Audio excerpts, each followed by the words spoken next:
वालेकुम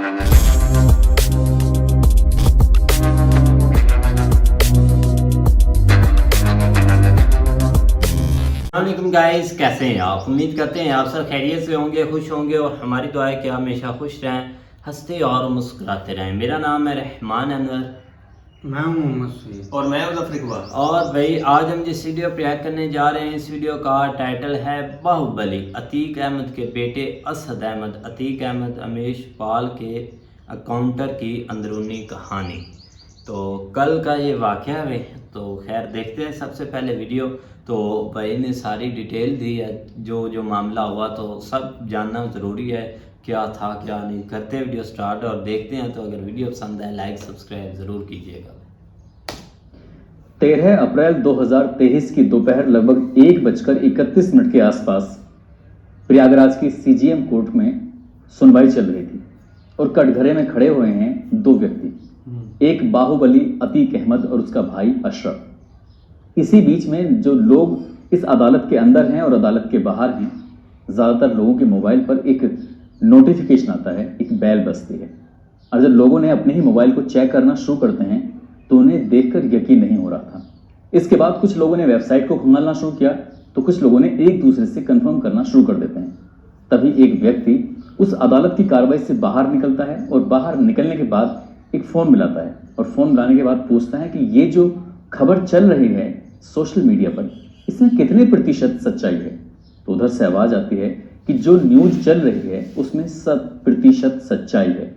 वो व्यक्ति अदालत के बाहर से अंदर आता है। अंदर आने के बाद अतीक अहमद के कान में फूंक मारता है, यानी कि वो बताता है कि एक न्यूज़ है जो सोशल मीडिया पर चल रही है। और जैसे ही अतीक अहमद के कानों में ये आवाज़ पहुंचती है तो अतीक अहमद भरी अदालत के अंदर दहाड़े मारकर रोने लगता है, फूट फूट कर रोने लगता है। वो कहता है कि मेरे बेटे को मार दिया है।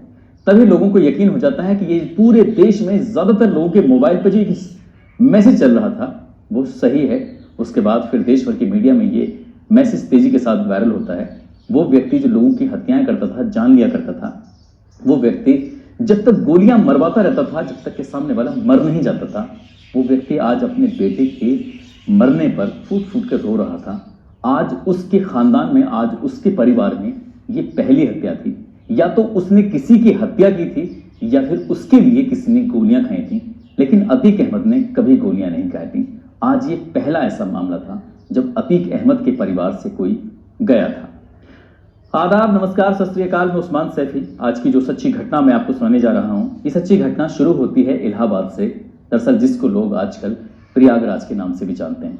प्रयागराज में एक चकिया मोहल्ला है, वहां का रहने वाला एक तांगे वाला जो तांगे चलाया करता था, नाम फिरोज अहमद। अब जाहिर सी बात है, सहज ही अंदाजा लगा सकते हैं कि एक तांगे वाला तांगे में सवारियों को बैठाकर वो कितने रुपए कमाता होगा। उस तांगे वाले के घर में एक बेटा पैदा होता है जिसका नाम रखा जाता है अतीक अहमद। और अतीक अहमद ने 17 साल की उम्र में पहला मर्डर करता है। तभी से लोगों की जुबान पर उसका नाम सुर्खियों में आने लगता है। और उस इलाके का एक बड़ा बदमाश था, बड़ा गुंडा था, उसका नाम होता है चांद बाबा। चांद बाबा के साथ जुड़ जाता है और गुंडागर्दी चरम सीमा पर करने लगता है। और तभी से ख्याल आता है कि गुंडागर्दी से कोई भला नहीं होने वाला, बाहुबली बनने से कोई भला नहीं होने वाला, इसलिए राजनीति में आना चाहिए। और राजनीति में आने के लिए साल 1989 को वो विधानसभा की तैयारी करता है। लेकिन चांद बाबा को इस बात पर बहुत गुस्सा आता है और चांद बाबा के बीच और इसके बीच में आपस में बिगाड़ खाता हो जाता है। और बिगाड़ खाता कुछ ऐसा होता है कि प्रयागराज का रोशनबाग में एक जब्बार होटल है, वहां पर ये चांद बाबा इस पर बम मार रहा था। लेकिन आज किसी ना किसी को तो मरना ही था। चांद बाबा का चैप्टर हमेशा के लिए बंद हो जाता है और अतीक अहमद का चैप्टर की शुरुआत हो जाती है। एक तरफ वो विधायक बनता है और साथ ही उसने अपने कुछ गुंडों के साथ, कुछ गुर्गों के साथ मिलकर पैसे कमाने शुरू कर देता है। चाहे किसी की हत्या करना हो तो उसे कोई एतराज नहीं था। कितने लोग ऐसे थे जो डर की वजह से थाने चौकी जाना भी पसंद नहीं करते थे। उन्हें पता था कि एक गया तो गया, यदि हमने थाने चौकी जाकर ये शिकायत की तो परिवार के बाकी लोग भी बर्बाद हो जाएंगे, इसलिए कोई शिकायत करने जाता नहीं था। और उसकी शुरुआत हो जाती है कुछ ऐसे, लगातार वो अपराध करता था। बात है साल 1992 की। साल 1992 में 2.5 मिनट के अंदर लगभग 250 राउंड फायर किए गए थे। आसपास के इलाके में भी सनसनी फैल जाती है कि आखिरकार क्या है। वो सनसनी फैलाने वाला कोई और नहीं था, अतीक अहमद का भाई अशरफ था। अशरफ ने, जो वहाँ आसपास में कुछ लोग थे, लगातार वो फायरिंग कर रहे हैं और इससे लोग हंस रहे हैं, मुस्कुरा रहे हैं। ऐसा लग रहा है जैसे कितना बड़ा काम वो कर रहे हैं। इनका वर्चस्व बढ़ता था और आसपास के इलाके में लोगों में दहशत फैलती थी। किसी की हिम्मत नहीं होती थी कि उनके सामने जाकर कोई कुछ बोल पाए। बात साल 1995 की बात है। इनका काफिला, अतीक अहमद का काफिला, उसके भाई, ये सब लोग जा रहे थे उसके गुर्गे। जब जा रहे हैं तो एक व्यक्ति ने कुछ हिम्मत जुटाकर, क्यों उससे हो सकता है कि ज़्यादा उसे जल्दी हो, कहीं बाहर जाना हो, अशोक साहू नाम का वो व्यक्ति होता है। अशोक साहू ने इनके काफिले को वो ओवरटेक करता हुआ आगे निकल जाता है और ये बात इसके परिवार को, खासकर इसके भाई अतीक अहमद को बुरी लगती है। अतीक अहमद इस बात पर बुरा मानता है और उसका भाई अशरफ उसको पकड़ लेता है। पकड़ने के बाद उससे पूछता है कि तेरी हिम्मत कैसे हुई हमारी गाड़ियों को ओवरटेक करने की। वो कहता है साहब मैं जल्दी में था। तभी उसको मारते हैं, पीटते हैं। वो मारपीट होने के बाद भी वो गिड़गिड़ाता है, रहम की भीख मांगता है, कहता है गलती हो गई, अब मुझे जाने दो, मैं जल्दी में हूँ।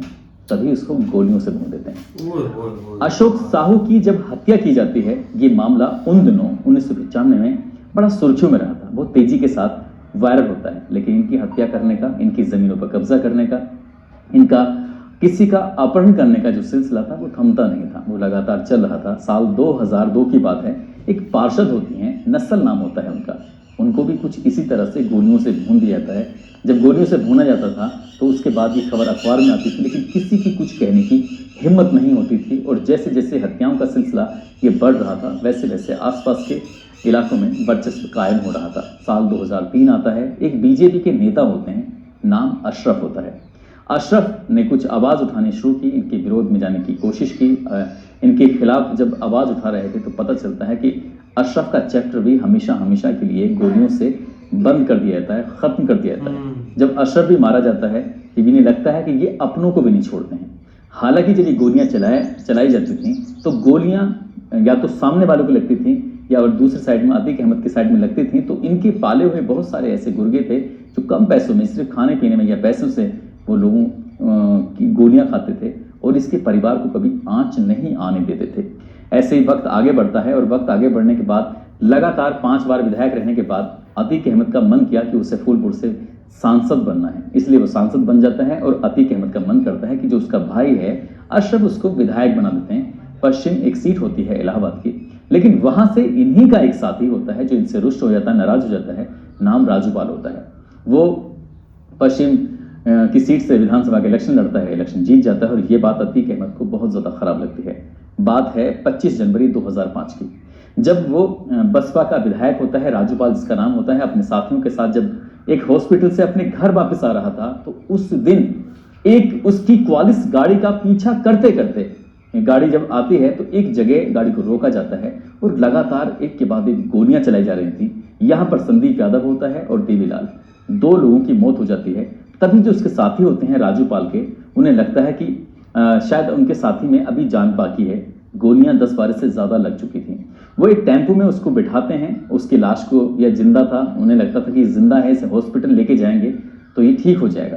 टेम्पो को लेके जाते हैं, तभी अतीक अहमद के जितने भी लोग थे जो यहाँ पर गोलियां चला रहे थे, उनको लगता है कि ये अभी बच चुका है, राजूपाल बच गया है, इसलिए इसको पकड़ो। और उसको पकड़ने के लिए 5 किलोमीटर तक फिल्मी सीन होता रहता है।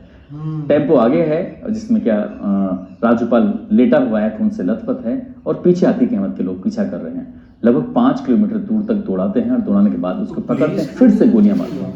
टोटल मिलाकर 19 गोलियां मारकर बसपा के विधायक राजूपाल की हत्या कर देते हैं। और ये तब और भी ज्यादा मामला सुर्खियों में आता है।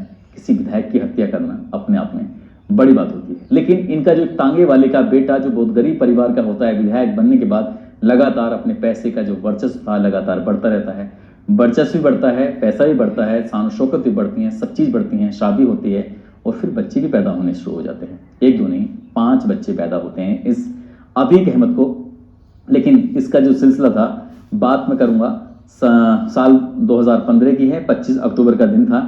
एक आबिद प्रधान होते हैं और आबिद प्रधान का ड्राइवर होता है सुरजीत और अलकमा, इनका एक साथी होता है अलकमा। इनको भी गोलियों से वैसे ही भून दिया जाता है जैसे कि बसपा के विधायक को भूना गया था, जैसे कि पार्षद नस्ल को भूना गया था, जैसे कि उसने 17 साल की उम्र में पहला मर्डर किया था। अगस्त 2015 की ये बात है।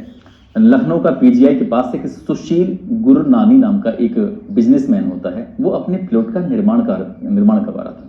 वो निर्माण करा रहा था। लगभग 30-40 लोगों के साथ अतीक अहमद पहुंच जाता है। उसके हर किसी के हाथ में हथियार होते हैं और उससे जाकर कहता है, उसके होटल में बातचीत चल रही थी कि सुशील जी, ये जो प्लॉट है जिसका आप निर्माण करा रहे हैं, ये अब तक आपका था, अब से आगे हमारा हो गया है, इसलिए अब इधर को ताका झांकी करने की कोशिश मत करना। यदि तुमने ताका झांकी करने की कोशिश की तो अंजाम अच्छा नहीं होगा। प्रदेश के मुख्यमंत्री हैं अखिलेश यादव, चाहे तो उनके पास पहुंच जाओ, इसलिए होने वाला कुछ है नहीं, और तुम पीछे हट जाओ तो ज्यादा बेहतर रहेगा। लेकिन उस सुशील ने हिम्मत नहीं हारी और वो सुशील पहुंच जाते हैं प्रदेश के बड़े बड़े अधिकारियों के पास। तब वहां से थोड़ी राहत मिलती है, लेकिन प्लॉट फिर भी नहीं मिलता और प्लॉट वो न्यायालय में जाकर विवादों में फंसा दिया जाता है। आज तक वो प्लॉट पर सुशील कभी कब्जा नहीं कर पाए। उनका बस मामला ऐसे ही चलता रहा। बात है साल 2018 की, 29 दिसंबर की बात है। रियल एस्टेट कारोबारी होता है मोहित जायसवाल, और मोहित जायसवाल लखनऊ का एक बड़ा कारोबारी होता है। लखनऊ के कारोबारी का अपहरण कर लिया जाता है। जब उसका अपहरण होता है तो अपहरण करने वाला कोई और नहीं था, अतीक अहमद का बेटा होता है, जो सबसे बड़ा बेटा है, जिसका नाम है मोहम्मद उमर, और उसका दूसरा बेटा होता है मोहम्मद अली।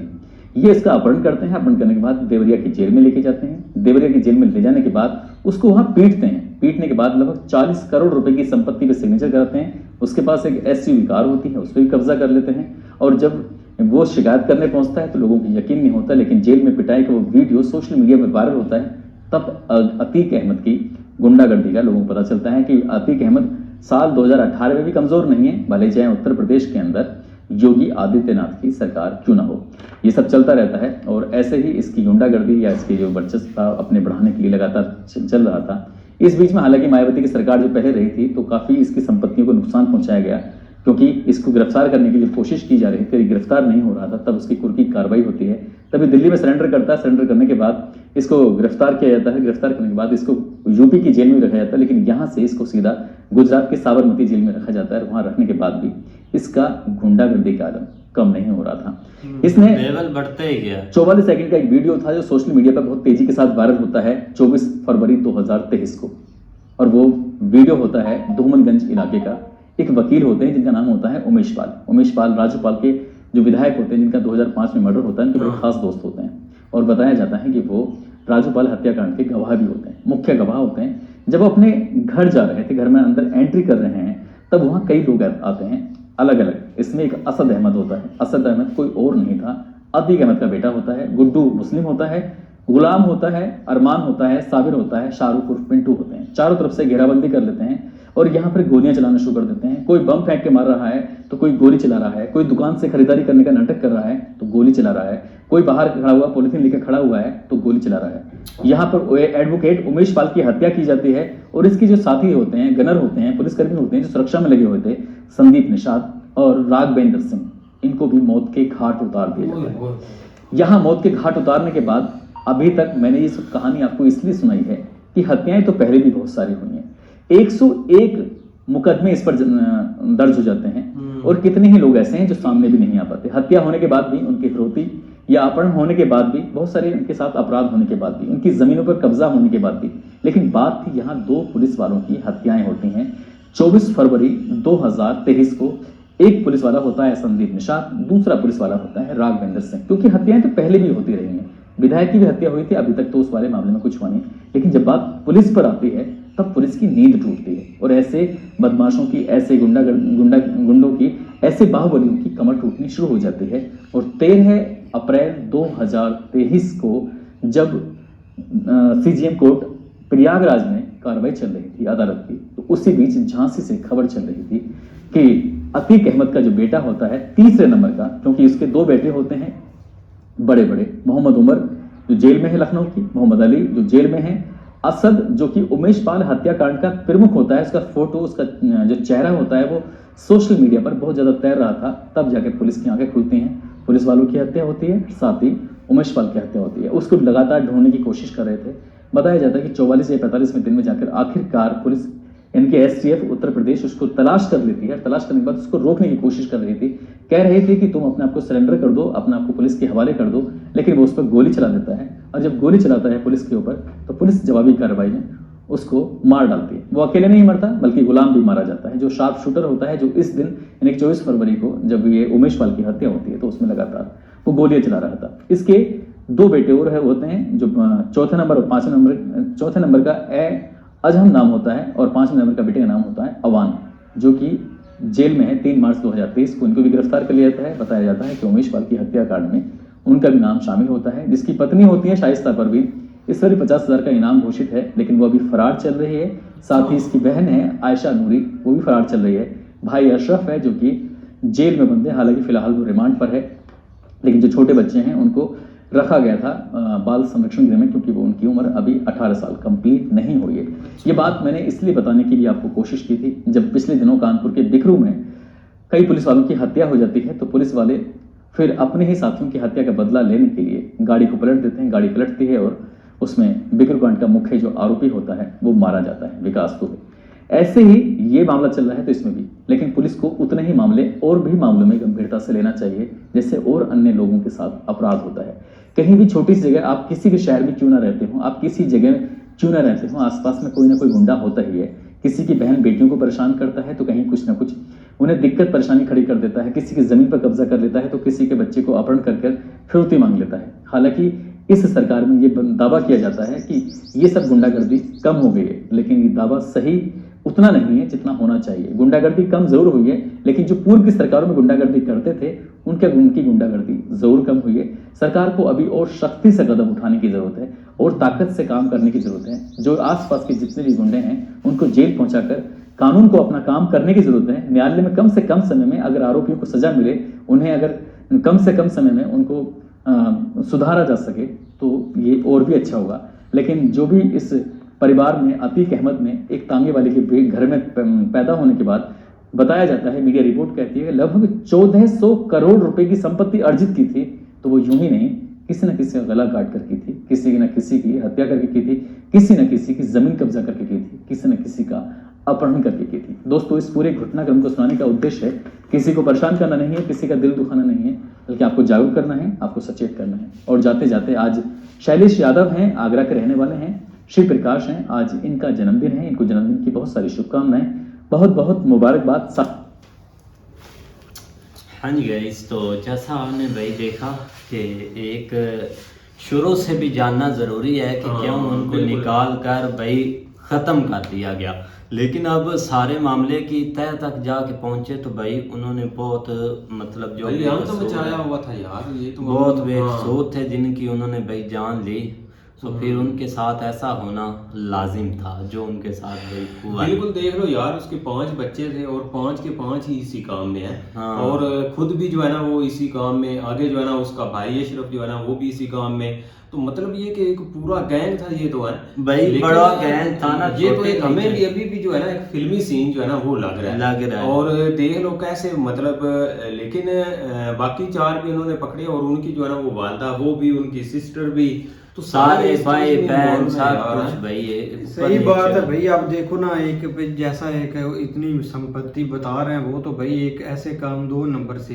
बनाई जाती है, लेकिन अब देखो ना भाई, बुरे का बुरे नतीजा होता है। आप मतलब कि इतने ये काम जैसा भाई बता रहे हैं तो भाई ये तो उधर उसने अंत मचाया हुआ था। और देखो आज वो एक हिसाब किताब का दिन भाई आ ही गया।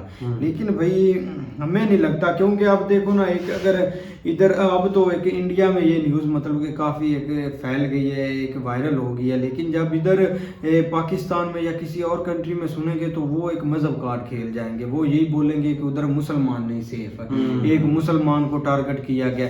लेकिन एक रियलिटी का नहीं पता कि बेचारे जितने बेकसूरों को उन लोगों ने मारा है या उन पर जुल्म किया है, वो तो एक किसी के हिसाब किताब में नहीं है। नहीं आते, सही बात है भाई। अब देखो ना, ये एक आपको फिल्मी सीन ही नजर आ रहा है कि एक मतलब कि वो कन्नैप करते हैं, फिर एक डिमांड करते हैं और फिर भाग जाते हैं। देखो पूरा परिवार ही भाई ऐसे ही है। और देखो एक गाड़ी क्रॉस करने के ऊपर उनको इतना गुस्सा आ गया। और ये हम फिल्मों में देखते हैं चीजें, फिल्मों में वो तो जैसे एक मूवी बनाते हैं भाई, ऐसे उन्होंने किया है। लेकिन जो उनका जैसे भाई एंड किया गया है फिर लोगों में भाई ऐसे सब में भाई कल से पूरे इंडिया में बस यही असल में ना चल कल रही है से भाई। हमारे नज़रों में भी गुजर रही थी, लेकिन हिस्ट्री का नहीं पता था कि इसके बैकवर्ड जो है ना बैकग्राउंड पे क्या चीज़ें चल रही हैं, क्यों ये हुआ, ये क्यों मतलब इसमें, क्योंकि ये एक जिस तरह वो कार्ड है ना वो बहुत जल्दी खेला जाता है, लेकिन इसमें हमें नहीं लगता अब ये कोई कार्ड खेला जाएगा, क्योंकि अब तो जो है ना वो बिल्कुल हर चीज़ जो है ना वो सामने आ गई है। और देख लो किस हद तक ये जो है ना वो जालिम लोग थे, और एक तांगे वाले का बेटा और कहाँ से कहाँ तक पहुंच गया है। लेकिन अभी भी देखा जाए तो पुलिस ने उसको रोकने की कोशिश की है सदको है, लेकिन भाई वो नहीं रोक सका। और मतलब जाहिर बात है फिर पीछे से जो है ना मतलब अभी भी इस साइड के ऊपर मामला अभी चल रहे हैं, इसका मतलब है कि काफी टफ टाइम है फॉर योगी के लिए भाई। हाँ, योगी जी बदल रहे हैं हर चीज, जब उन्होंने इतना लेकिन बड़ा ये मुद्दा इससे हटा दिया। इसका फायदा बहुत होना है। हाँ। अब जो है ना वो फिजा काफी हद तक चेंज हो जाएगी, ये एक तरह की ना लोगों में वो थोड़ा डर जो है ना वो पड़ जाएगा कि ये भी मामला अब जो है ना वो खराब होने लग गया है, जैसे भी है। लेकिन ये कि भाई बहुत हमें कोई ये नहीं लग रहा, बहुत सही किया पुलिस वालों ने ये जो इस तरह के लोगों को सही बात है। अब देखो ना हर चीज का एक मतलब कि एक दिशा होती है, एक अब जब दिशा क्रॉस करते हैं तो भाई एक रिजल्ट ऐसे ही नजर आता है। ऐसे ही नजर आता है भाई। और देख लो उन्होंने जेल से निकाला और भाई जाकर सीधा नहीं जेल से इसको नहीं अभी निकाला, पुलिस मुकाबले में वो वैसे गिरफ्तार ही नहीं था, बाकी 4 जेल में थे। अच्छा तो हाँ, इसके इनका साथ तो भाई एक पुलिस और ये दोनों का मुकाबला हुआ है। तो बिल्कुल बस जिस उधर तरह बता रहे थे कि पहले पुलिस कल ने को लोग रोका। रोते थे, आज ठीक है मेरे को खुद रोते देखा गया और ताड़े मार नहीं के जहरी दिखाया। बात है। अब इतने जब परिवार आपने- भाई उन्होंने भी